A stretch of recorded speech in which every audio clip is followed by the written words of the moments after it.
So, to give a kind of a brief background, I don't need to talk about those pieces. Like that was the aftermath of finding rugby, right? I view this as like the gravy on finding a community that is the women's rugby and the rugby collective world. So, kind of my history. I, like many American rugby players, did not start playing rugby until I was in college. I started my first year of college at the University of Virginia. Before that, I had been a basketball player, soccer player, field hockey player, football player, you know, like all the other sports.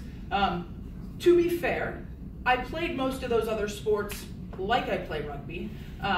So I got my fair share of cards in soccer, and I fouled out of my fair share of basketball games. So it was probably a good thing I found rugby in college.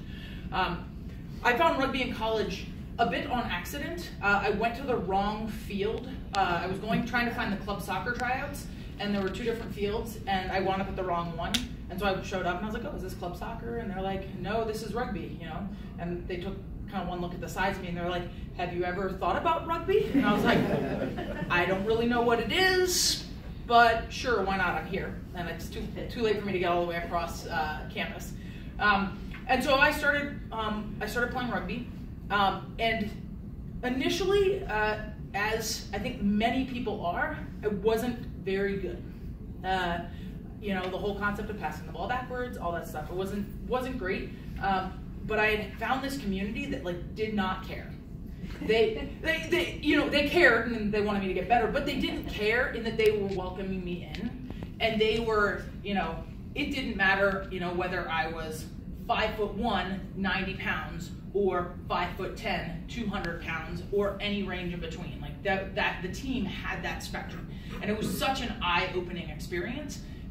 As generally a larger female athlete, to come into this space where you know, they'd be like, "You weigh 200 pounds, that's amazing," right? Versus, you know, spending a lot of time with anxiety growing up, you know, because of my size and kind of the general socialization that happens to girls around the world, but pretty badly in this country. So it was such an eye-opening experience that I was like, "Soccer, what's that?" Right? And I got hooked. And you know, now playing rugby, well, I stopped playing in 2014, but having played rugby for 17 years, I, you know, traveled the world. I met so many different people. And when I look at the women that I played with, both in college and then in the club levels and beyond, right? You know, I can name, you know, generals in the military. I can name military colonels, platoon leaders, CEOs, entrepreneurs, principals, you know, these just incredibly accomplished women, you know, and a lot of that, you know, I do think there's a bit of this chicken and the egg, like who gets drawn to rugby and then what does rugby do to you, kind of in the process.